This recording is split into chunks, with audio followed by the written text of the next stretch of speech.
Demak, bugungi mavzuyimiz aynan shu mavzuyimiz radarlarga taalluqli bo'lib, radarlarni qanday faoliyat yurityapkan o'sha tadbirkorlarning qonuniy harakatdami yoki noqonuniymi? Umuman qaraganda shu radarlar to'g'risidagi holatlarga to'xtalamiz.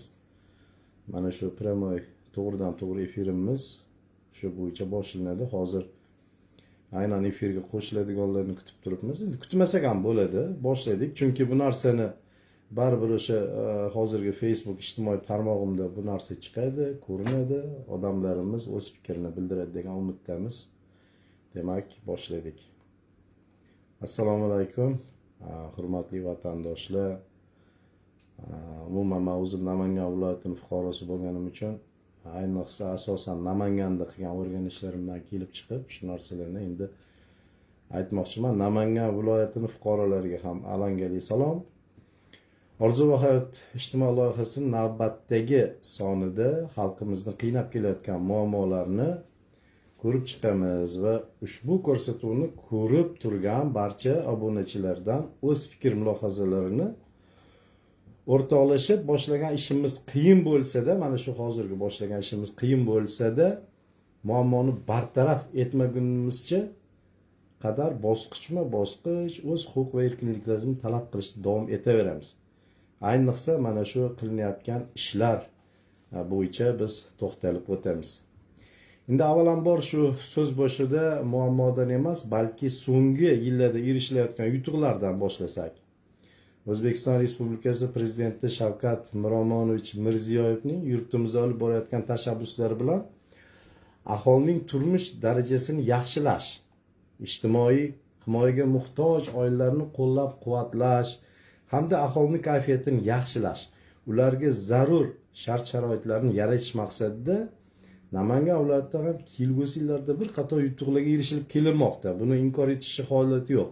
Chunki xususan O'zbekiston Respublikasi Prezidentining 2025-yil 3-yanvardagi 2025-yilda respublika mahallalarida xavfsiz muhitni yaratish va huquqbuzarlikni barvaqt oldini olish tizimini samaradorligini yanada oshirish bo'yicha chora tadbirlar to'g'risidagi birinchi sonli qarorini qabul qilinish natijasida so'nggi yillarda mamlakatimizda tinchlik va osoyishtalikni ta'minlashning mutlaqo yangi mexanizmlarini joriy etish, huquqbuzarlikni sodir etishga sabab bo'layotgan ijtimoiy maishiy muammolarni ijtimoiy profilaktika choralari tizimi orqali hal etish hamda aholida shaxsiy xavfsizlik hissini shakllantirish borasida samarali chora tadbirlar to'g'risida gap amalga oshirib kelinmoqda. Bundan keyin ham amalga oshiriladi degan bir o'sha yaxshi fikrlar bilan biz endi mana shu ko'rsatuvimizni asosan o'sha ijobiy tomondan boshlayapmiz-da. Misol uchun mana hukumatimiz tomonidan olib borilayotgan izchil siyosat natijasida aholining huquqiy ongi, ijtimoiy faolligi va fuqarolik mas'uliyati, jinoyat sodir etilishiga sabab mumkin bo'lgan misol uchun ijtimoiy muammolarni hal etishda jamoatchilik vakillari, nuroniylar, mahalla faollarini keng jalb etib borish maqsadida tegishli mas'ul idora va tashkilotlar bilan hamkorlik uchrashuvlari bo'lib o'tyapti. Buni ko'ryapmiz, buni ijtimoiy tarmoqlarda ham kuzatyapmiz. Misol uchun mana o'tkazilayotgan uchrashuvlarda aholining kayfiyatiga salbiy ta'sir etuvchi omillarni aniqlash, misol uchun ularni tegishli mas'ullar, jamoat vakillari, xalq deputatlari kengashlari, mahalla yetiligi ishtirokidagi muhokama etilib kamchiliklarni bartaraf etish bo'yicha tizimlar, choralar hammasi yo'lga qo'yilgan. Buni inkor etish hojati yo'q. Biroq mana shu erishilayotgan yutuqlarga qaramasdan oldinda qilinishi lozim bo'lgan ishlarning ko'pligi, ayrim muammolarning o'z vaqtida bartaraf etishda qo'yilgan katta xatoliklar bor-da. Mana shu bo'yicha endi biz aholining huquqiy ongini oshirish, ijtimoiy faolligi va fuqarolik mas'uliyati, jinoyat sodir etilishi sabab bo'lishi mumkin bo'lgan ijtimoiy muammolarni hal etishda albatta o'sha harakatlarga e'tibor berishimiz kerak. Endi mana kamchiliklarga yo'l qo'yilishi oqibatida aholining kayfiyatiga salbiy ta'sir o'tkazmoqda deb endi mana biz hozir salbiy fikrlarga ham o'tamiz.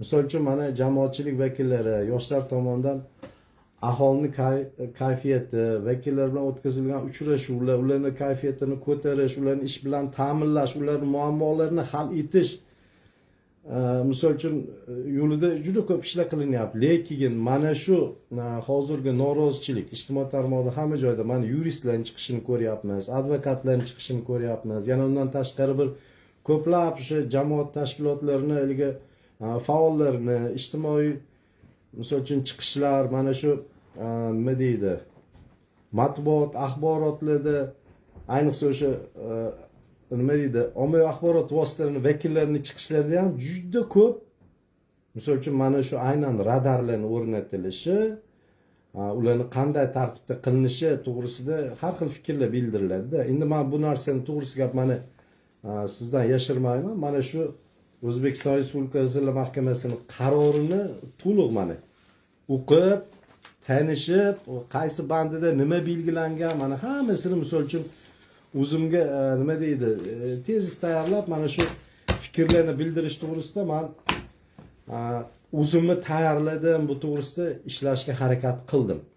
Mana hozir aynan o'shani xalqqa nisbatan qilinayotgan noto'g'ri harakatlarni, ayniqsa o'sha oddiy xalq, misol uchun hamma ham boyvachcha emas. Endi qo'pol qilib aytganda, misol uchun davlat avtomashinalariga ham shu narsa belgilangan, ularni ham haydovchisiga o'sha jarimalar, boshqalar qo'llaniladi. Misol uchun mana ko'plab davlat tashkilotlarining mashinalarida ham jarimalar o'sha million bo'lib ketadi, to'lanmaydi. Sababi o'zi oylik maoshi, shofyorni oladigan oylik maoshi o'zi u toqchilikka kelib chiqadi. Endi mana shuni men hozir yana o'sha aytib o'tgandek, yo'l harakati xavfsizligiga oid qilingan ishlarni qaror bilan tanishib chiqib, bu yerda Namangan viloyatida o'zim o'rganish qildim. Mana oddiygina misol qilib aytadigan bo'lsak, xavfsiz shahar deb turib o'rnatilgan o'sha 24-7 soat. Bu degan gap 7 haftaning 7 kunda 24 soat ishlaydi deyilgan. Misol uchun mana video tasvirga olish ko'zda tutilgan kameralarni, misol uchun bino inshootlarining tom qismlari, shahar va tumanni, misol uchun viloyatlarda o'sha obodonlashtirish boshqarilmasi tasarrufidagi haligi stalbalar bor-ku, yoritish tayanchlari. Shularga fotoradarlar o'rnatilganda, endi o'rnatilganda juda ko'p, mana misol uchun o'sha qaytib aytaman, o'sha qarordagiga nisbatan juda ko'p me'yorlari, belgilangan me'yorlar buzib tashlangan, shu me'yorlarga zid ravishda o'rnatilgan. Endi o'sha fotoradarlar tomonidan jarimalarni qo'llanishi oqibatida Namangan shahrining, viloyatining fuqarolariga juda katta miqdorda moddiy va ma'naviy zarar keltirmoqda. Buni men ochiq oydin ayta olaman. Mendan hozir xafa bo'lib, qaysidir organ rahbarlari menga raddiya berishar, boshqa qilishar, lekin buni men har tomonlama mana shu hujjatni o'rganib chiqqan holatda, o'zim ham mana shaxsiman shu hujjatlarni o'rganib chiqqan holatda hammasini me'yorga qo'yib chiqdim. Endi mana qarangki, mana shu holatdan kelib, bu o'zidan davlat tomonidan boshqaruv tizimida qilinayotgan ishlarni xalqimiz tomonidan qoniqarsiz fikr bildirishlari, davlatga bo'lgan ishonchlarning pasayishiga olib kelishini hech o'ylab ko'rishmayapti-da.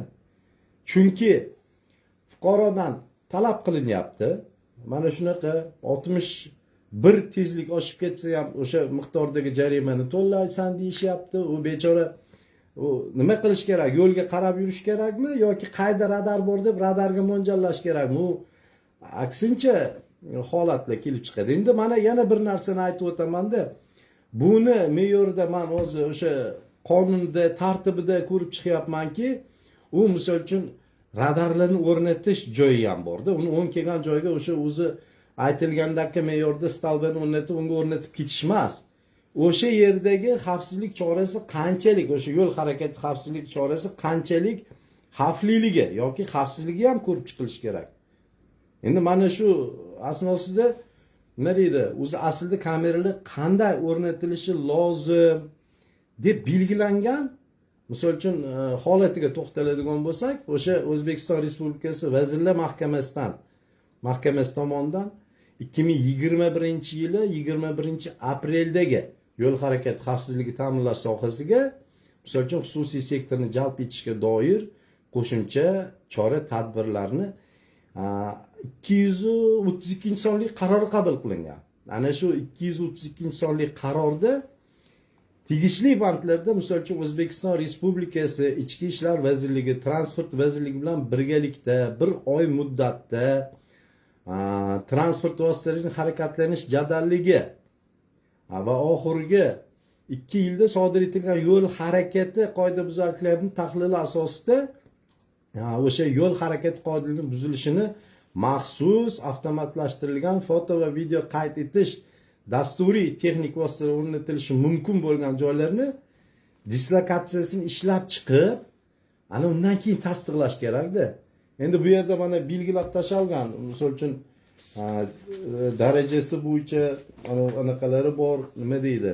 Jadvallar mana qilingan jadvallar bor. Jadvallarda ko'rsatilishining o'zida ham o'sha tadbirkorni qanchalik ish ko'rishi, tadbirkorni qanchalik daromadga ega bo'lishi. Men buni yashirmasdan mana hozir o'shandan bir bandni o'qib sizlarga tushuntirib beraman. Qarang.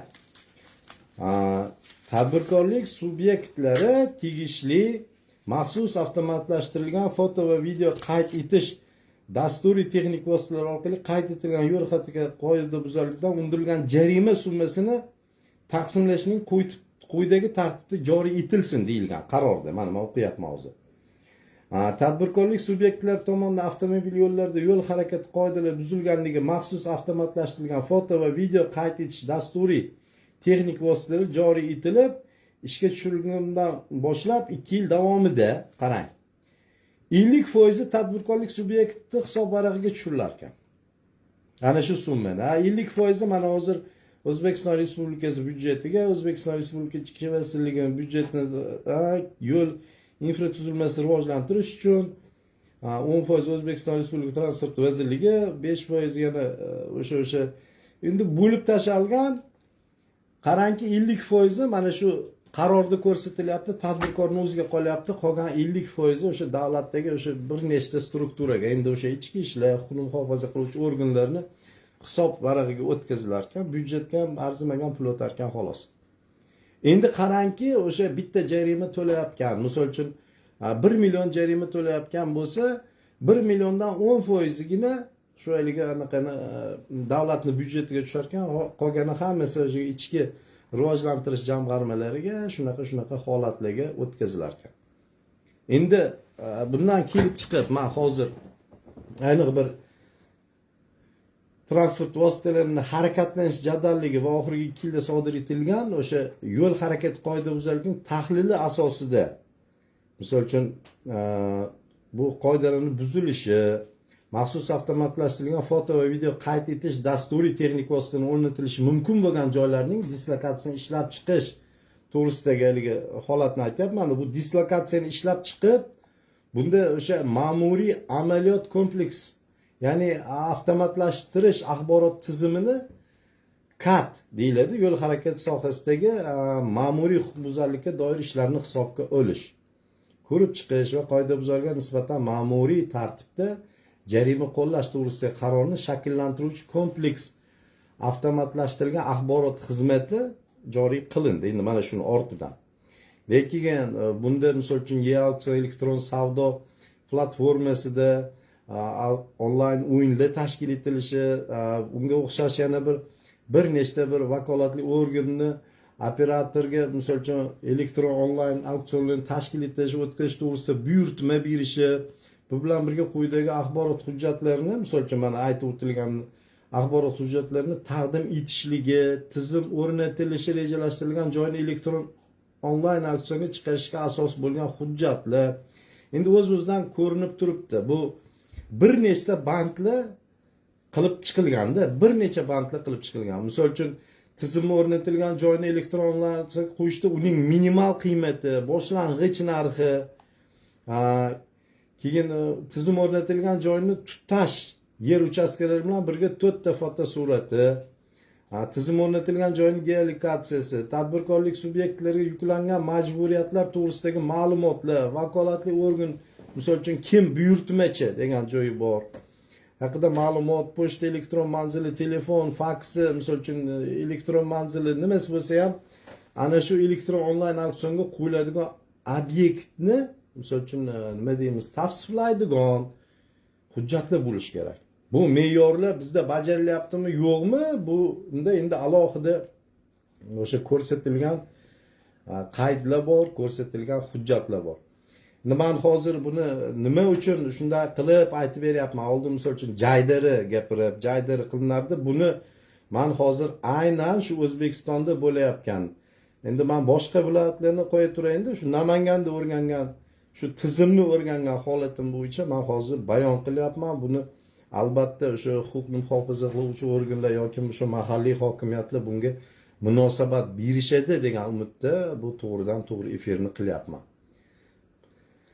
Xo'p, endi mana o'sha belgilab berilgan holatda tizim elektron auksionlarga g'olib bo'lgan tadbirkorlik subyektlari tomonidan o'zlariga biriktirilgan, misol uchun o'ziga biriktirilgan, misol uchun men tadbirkorman, meni bitta qanaqadir nima deydi, bino inshootim bor, to'g'rimi? Mana shu bino inshootimga o'sha nizom talablariga muvofiq o'rnatishim kerak. Bizda tadbirkorlar qanaqa qilyapti? Hozir u misol uchun boshqa tumanni tadbirkori kelib turib, misol uchun Namangan shahrining boshqa bir hududida o'sha apparatni o'rnatyapti. Endi auksionda yutgan deyiladi, boshqa deyiladi, lekin aynan o'sha hududdagi o'ziga tegishli bino inshoot yoki o'ziga tegishli hududda o'rnatilishini ham aniq qilinmaganda, hisob-kitobini qilinmagan. Endi umuman olganda o'sha tekshiruvlar natijalari, yana men qaytib aytaman, o'z-o'zidan tekshiruv natijalari belgilanmagan joyda yoki ruxsat berilmagan yoki o'sha xavfliligi qanchalik darajadaligini ko'rsatilmasdan, dislokatsiya qilinmasdan u antennalarga qo'yib tashalyapti. Antenna ham qanaqa? Misol uchun shunday hududlar bor, onlayn ishlaydi, onlayn ishlamaydi. Men zeriktirib yuborayotgan bo'lsam uzr so'rayman, lekin mana shu so'zim o'rtasida, lekin har bitta gapimni misol uchun asoslab berish uchun men avval aytyapman, shu narsani qaytib aytyapman, to'liq o'rganib, o'qib chiqib, viloyatimiz bo'yicha uni bir kun, 2 kun emas, misol uchun ancha vaqtim ketdi, mashinamni minib, ko'rib, holatlarni hammasiga o'sha javobni beryapman. Bunda tadbirkorlik subyektlarini misol uchun qaysi misol uchun idoralardan obyekt bo'yicha texnik shartlar olganligini e'tibor berishimiz kerak. Aslida ular aynan o'sha antennaga yoki o'sha stalbaga o'rnatgan tadbirkorlar. Birinchisi O'zbek Telekom aksiyadorlik kompaniyasining filiali bilan misol uchun texnik shartlar qilish kerak o'zaro. Keyin hududiy elektr tarmoqlari aksiyadorlik jamiyatining hududiy korxonasi bilan qilish kerak. Chunki elektr bilan ta'minlovchi u. To'lqin bilan ta'minlovchi O'zbek Telekom. Ikkita bo'ldimi? Uchinchisi o'sha avtomobil yo'llarining qo'mitasini Qoraqalpog'iston Respublikasi, misol uchun respublikamiz bo'yicha Toshkent viloyati, Namangan viloyati, boshqa viloyatlar, hamma viloyatlar o'sha yo'llarni o'sha viloyatlar bo'yicha avtomobil yo'llarini boshqarmasi bilan, misol uchun eng markazi bilan o'sha anaqasini qilish kerak edi, haligi kelishuv shartnomasini. Endi yana bitta narsa bor. Men misol uchun o'zim uchun surishtirib ko'rgan joylarim bo'ldi. Bular o'sha tuman, shahar, endi bitta viloyatda joylashadi-ku. Ana shu hokimliklardan xulosa ham bo'lish kerak edi. Negaki hokimiyat, mahalliy hokimiyat o'sha tadbirkorlarning faoliyatiga, boshqasiga aslidagi ularga hech qanaqa pul tushmasa ham o'shaning harakatiga misol uchun xulosa berish kerak. Lekin qarorda shunaqa ko'rsatilganda. Endi mana qarangki, bundan tashqari bu hammasini metal uskunalari, misol uchun o'sha stalba metal bo'lishi mumkin yoki betondan qilingan bo'lishi mumkin, to'g'rimi? Uni loyihalashtirib, ekspertizadan o'tkazib, misol uchun davlat organlari bilan kelishish va o'rnatish ishlari tadbirkorlik subyektlari tomonidan amalga oshiriladi. Mana shu ishlarni qilinadi. Bu stalbaga o'rnatib ketib, bu yoritish tizimlariga o'rnatib ketish umuman noto'g'ri. Tizim faoliyatini faqat o'zlariga biriktirilgan obyektda, misol uchun statsionar hamda tegishli yo'l belgilarining o'rnatilishi, misol uchun yotiq chiziqlarni mana bilamiz, har bitta joyda asfalt o'sha svetoforga yaqin kelgan joyda o'sha uzilmagan chiziqlarni qo'yib qo'yishadi. u yog'i dabdala. Lekin shartnomada o'sha joylarni, o'sha asfaltlarni to'g'rilash, chunki o'tkazilayotgan pulni 10% o'sha yo'lni ta'mirlashga, boshqaga deb o'tkazilyapti. Vaholanki bizda misol uchun mana o'sha mashinamizni zapravka qilamiz, gaz zapravkalari, benzin zapravkalari, o'sha salarka boshqa qiladigan yoqilg'ilarga ham o'zi alohida boj belgilangan mana shunga o'tkazish uchun. Endi qarangki, odamlarga osongina bo'lib qoldi, xalqning o'zini mana hozir fikr bildirishyapti, 50% ni tadbirkorga teshib chiqmasmikin. Odamlarni band qilish bilan birga eng asosiy bizni, men misol uchun eng xunuk deb biladigan narsa, bu bilan biz o'sha kimlarnidir, qaysidir davlatdan bizni davlatning dushmanlari bo'lganlarni yo'liga yo'l ochib berayotgan bo'lyapmiz-da, xatti-harakatiga. Buni ham inkor etmaymiz. Sababi millatimiz o'zini yeyapti. Mana o'zbek xalqi hozir o'sha tadbirkor ham bizda hozir nima deydi, boshqa davlat, boshqa millat vakillari kamayib ketdi O'zbekistonda o'zi. Buni hammasini o'zbeklar o'zi qilyapti. Bu degan gap o'sha o'zbeklar pul uchun bir-biriga ta'sir o'tkazish. Buni misol uchun jang yoki bir qandaydir urush emas, bu urushdan battar narsa aslida. Chunki millat o'zini millatdoshiga qarshi chiqyapti. Uni qanchalik darajada pul topishi boshqasiga qaralmayapti. Mana hozir elektr energiyasi, gazga misol uchun narx-navoli oshirilyapti. Bu odamlar u kommunal to'lovlarni misol uchun oqlat uchun, gaz uchun, suv uchun, kanalizatsiya uchun, elektr energiyasi uchun pulni jamg'arsinmi yoki bir avtomashinada o'sha ko'chaga chiqqan harakatini amalga oshirganda qo'rqib harakatlanishini. Oldin masal uchun o'sha avtomashinalar odamlar uchun, insonlar uchun shu davlat tomonidan ishlab chiqarilishi, o'zimizda mashina ishlab chiqariladi. Ana shularda nima deyiladi, odamni uzoqni yaqin qilish uchun belgilangan transport vositasida hozir endi ziyonga aylandi bu. Ochiqcha ayta olaman, ziyonga aylandi. Sababi har bitta fuqaro misol uchun mashina minib chiqdimi, albatta yo bitta bundoq chizig'i bosib qo'yadi yoki bir qayerda turishi sal noto'g'ri bundoq boshqasini xatosi bilan yana chizig'i bosadi, shunaqa jarimalar. Uzuq chiziqlarni qo'yilgan. Uni qanchalik xavfliligi yo xavfsizligi belgilangan emas-da. Misol uchun ochiq trassa turibdi, trassada ham harakatlanish zo'r, lekin o'sha yerda ham dislokatsiyani qilinadimi, qilinmaydimi o'rnatib tashalgan narsa. O'sha yerda probkalar hosil bo'ladi. Katta magistral yo'llarda ham probkalar hosil bo'ladi. Endi men yuqoridagi holatlardan, o'sha aytib o'tgan holatlarimdan ko'rinib turibdi-da, o'zi ham. Shu Namangan shahri, Namangan viloyati va mana Namangan shahar tarkibidagi tumanlar, Namangan viloyati tarkibidagi, Namangan shahri tarkibida eng asosiy shu Namangan shahrini o'zini misol qilib oladigan bo'lsak, keling Urg'uni Namangan shahriga beraylik. Davlatobod tumanimiz bor, Yangi Namangan tumani bor. Mana shu yerdagi fotoradarlarning aksariyat qismi o'zi aslida o'sha Vazirlar Mahkamasida yuqoridagi qarorga zid, o'sha Vazirlar Mahkamasining qaroriga zid holatda o'rnatilgan. Juda ko'pi. Misol uchun hozir o'sha Namangan shahrini u boshidan bu boshiga keladigan bo'lsak, 200 ta, 300 ta, kerak bo'lsa 400 ta radarlarni ko'rishimiz mumkin. Umumiy shahar ichida.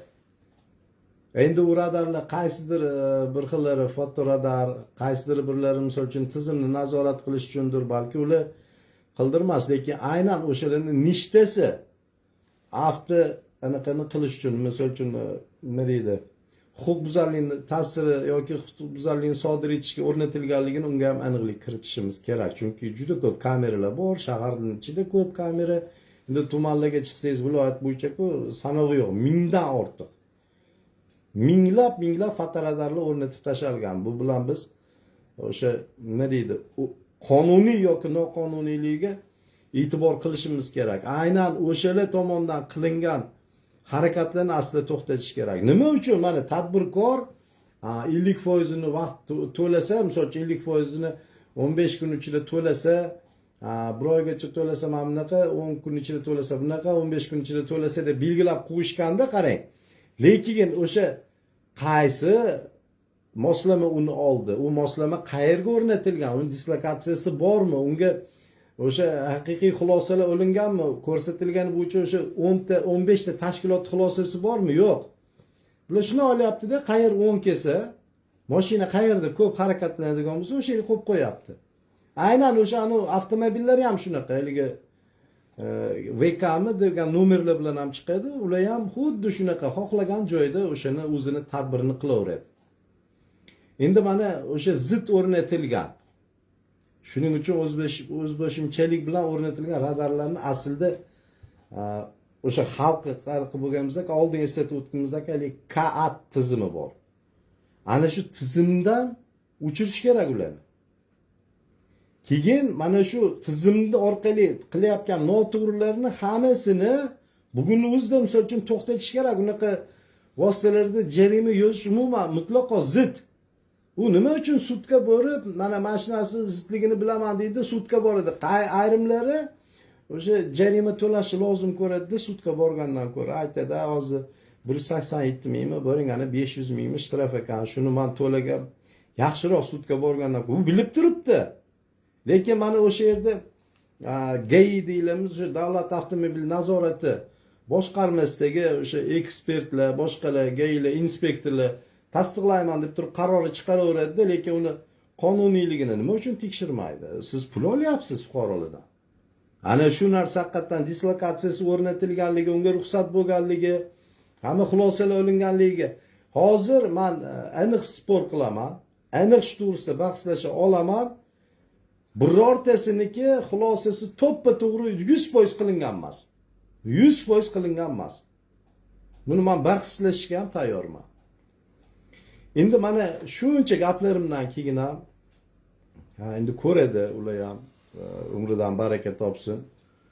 Tezroq insof bersin, shunaqalik qo'shtirnoq ichidagi haligi anaqalarimiz borda, tadbirkorlarimiz.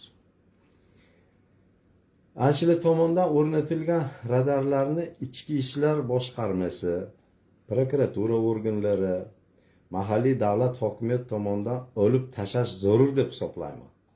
Bu haligi nima deydi? Mana shu ko'rsatuvimizdan keyin ham misol uchun o'ylayman, yaxshi fikrdaman, yaxshi anaqadaman, shu hokimliklar, tuman, shahar, viloyat hokimliklari, ichki ishlar boshqarmasi, keyin bundan keyin mana shu holatdan kelib chiqib, shu ko'rsatuvimizdan keyin shu prokuratura organlari o'z misol uchun munosabatlarini mana shu ko'rsatuvimizga nisbatan, to'g'ridan to'g'ri efirimizga nisbatan munosabatlarni bildirishlarini albatta kutib qolamiz.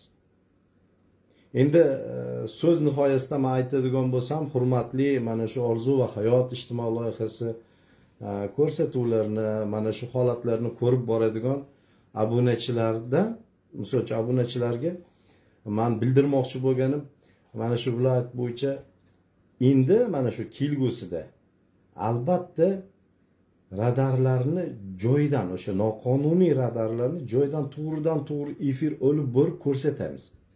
Men bunga hozir shaylanyapman. Shuning uchun boshqa nima deydi? Boshqa holatlardan ko'ra mana shu holatni oxiriga yetish uchun aynan mana shu noqonuniy moslamada dislokatsiyasi yo'q, shartnomasi yo'q, keyin o'sha yoritish tizimlariga o'rnatib olingan radarlarni to'g'ridan to'g'ri ko'rsatamiz.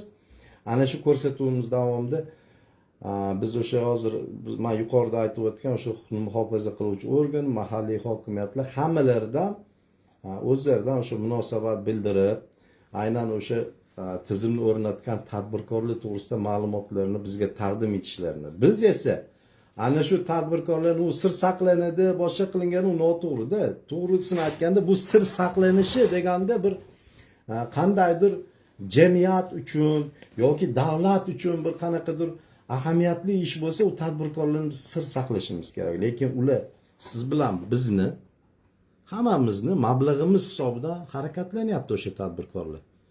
Biz 100 emas, 200% emas, 1000% ularning harakatda kimligi va hujjati bilan tanishishga haqlimiz. Biz albatta sud orqali boshqa emas, bizning konstitutsion huquqlarimiz bor O'zbekistonda. Endi gapim ko'payib ketdi, ko'pchilik zerikdi, lekin aynan o'sha radarlarga taalluqli holat bo'yicha Orzu va hayot ijtimoiy loyihasi qattiq bel bog'ladi. bundagi holat bo'yicha shu bugunda ham aytyapman, yana qaytarib aytaman. Biz u bilan shug'ullanamiz, o'sha tadbirkorlar bilan shug'ullanamiz va buni ochiqlaymiz. Eng asosiysi huquqni muhofaza qiluvchi organlardan, ya'ni qayta mahalliy hokimiyat, prokuratura, yo'l harakati xavfsizligi davlat xizmatlaridan barchalarida umuman mana shu viloyatimiz uchun befarq bo'lmagan mutasaddilardan noqonuniy radarlarni olib tashlash choralarini ko'rishlarini iltimos qilib qolamiz. Mana ertadan boshlab xudo xolisa Orzu va hayot ijtimoiy loyihasi bunga qattiq yana kirishadi. Bugun qorong'i tushdi, lekin o'sha radarlarning holati bo'yicha. Vaqtingizni olganim uchun uzr so'rayman. Sog'lik, salomatlik, barchangiz o'sha ko'rganingiz uchun rozilik bildiring. Albatta fikrlaringizni bildirib ketsangiz, biz ulardan ham foydalanishimiz mumkin. Asosiysi har bittangizga biz tavsiya etadiganimiz mana shu qaror, ayniqsa shundan jabr ko'rayotgan holatdagi qaror, mana yo'l harakati xavfsizligini ta'minlash sohasiga xususiy sektorni jalb etishga doir qo'shimcha chora-tadbirlar to'g'risidagi mana bu qarorni har biringiz o'sha anaqaga kirsangiz, nima deydi, internetga kirib qidiruvga bersangiz, bular chiqadi, Google.uz'da ham chiqadi. Yoki mana nima deydi, 2020-yil 7-dekabrdagi prezident qarori 4913 sonli qarorini topsangiz, unga ilova bo'lgan Vazirlar Mahkamasining qarorini ham topasiz. Sog' bo'ling, salomat bo'ling. Siz bilan Orzu va hayot ijtimoiy loyihasi rahbari Ilhomjon Alimjon Qosimov bo'ldi. O'z fikrlaringizni bildirishni hamda mana shu video lavhani shu Namangan viloyatida qolgan viloyatdagilar ham o'zini o'rganishini qiladigan bo'lsa, biz hamkorlikka tayyormiz.